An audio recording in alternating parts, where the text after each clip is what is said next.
Hi guys, welcome back to our channel. So ఇప్పటికీ goat మూవీని మనం అందరూ చూసాము. సో మీరు కూడా చూసే ఉంటారు.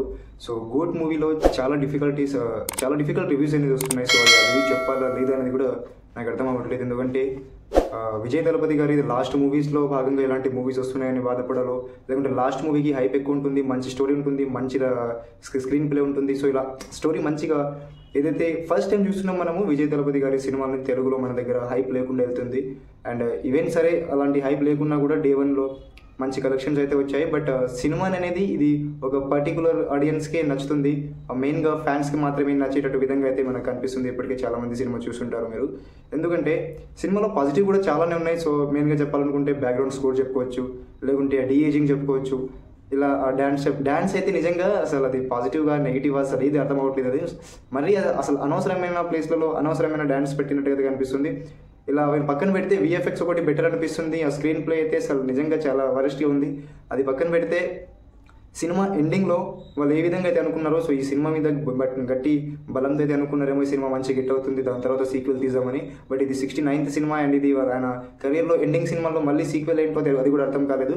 బట్ అక్కడ మనం చూసుకున్నట్లయితే గోట్ వర్సెస్ ఓజీ అనేది చూపిస్తుంది. ఓజీ అనే టైటిల్ అక్కడ చూడగానే చాలామంది ఇది పవన్ కళ్యాణ్ గారి ఓజీ అనుకున్నారు. అలాగే కొంచెం డౌట్స్ అనేది వస్తున్నాయి అందరికీ. సో నేను దాని గురించి క్లియర్ చేయాలనుకుని ఈ వీడియో అయితే చేయడం జరిగింది.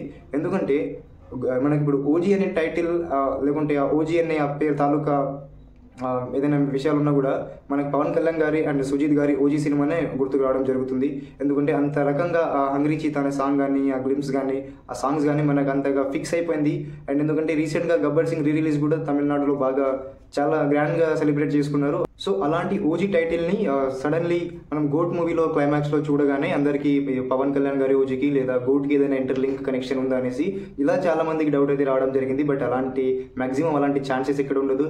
ఒకవేళ కనుక మాక్సిమం అయితే ఉండదు. ఒకవేళ కనుక ఉంటే సుజిత్ గారి బిఫోర్ ప్రాజెక్ట్ అయినా సాహో కానీ ఓజీ కానీ వాటికి ఉండంటే మాక్సిమం ఉండదు. ఒకవేళ ఉంటుంటే కూడా వాటికి ఏదైనా ఛాన్స్ ఉంటే ఉండొచ్చు, బట్ లేదా వాటికి కూడా ఉండదు. కానీ ఓజీకి గోట్కి అయితే ఎటువంటి సంబంధం అనేది లేదు. I just want to clarify one thing. And GOAT సినిమా గురించి చెప్పాలనుకుంటే సినిమాలో పాజిటివ్ ఎలా ఎంత ఉన్నాయో నెగిటివ్స్ కూడా దానికి ఆపోజిట్లో అదే రకంగా ఉన్నాయి. ఒకటో రెండో ఒక క్యామియోలు కానీ, లేకుంటే ఆ సిఎస్కే రెఫరెన్స్ కానీ, విఎఫ్ఎక్స్ కానీ, ఈ రకమైన పర్టికులర్ సీన్స్ పక్కన పెడితే అవి మాత్రమే మంచిగా కనిపిస్తాయి. మిగతా స్టోరీ అనేది లేకుంటే ఆ డాన్స్ పేరుతో ఏమేమి చేయించారో అసలు ఏం అర్థం కాలేదు.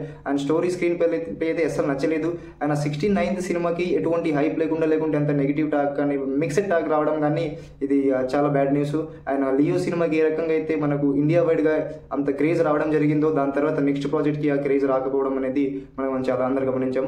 సో ఓజీకి అండ్ గోట్ మూవీకి ఎటువంటి సంబంధం లేదు. అది సీక్వెల్ వాళ్ళు ఈ గోట్ మూవీ బాగా రీచ్ అయితే నెక్స్ట్ పార్ట్ అలా ప్లాన్ చేసుకున్నారేమో తెలియదు. కానీ ఈ సినిమా అయితే సీక్వెల్ వరకు అయితే వెళ్తుందని నమ్మకం కూడా లేదు ప్రస్తుతం. సో గోట్ మూవీ మీకు ఎలా అనిపించిందో కమెంట్ చేయండి. సో నాకైతే యావరేజ్గా అనిపించింది. సో పాజిటివ్ విషయాలు కొన్ని పక్కన పెడితే అవి నాకు సిఎస్కి రెఫరెన్స్ కానీ, డీఏజింగ్ కానీ, డాన్స్ అయితే మొత్తానికి నచ్చలేదు.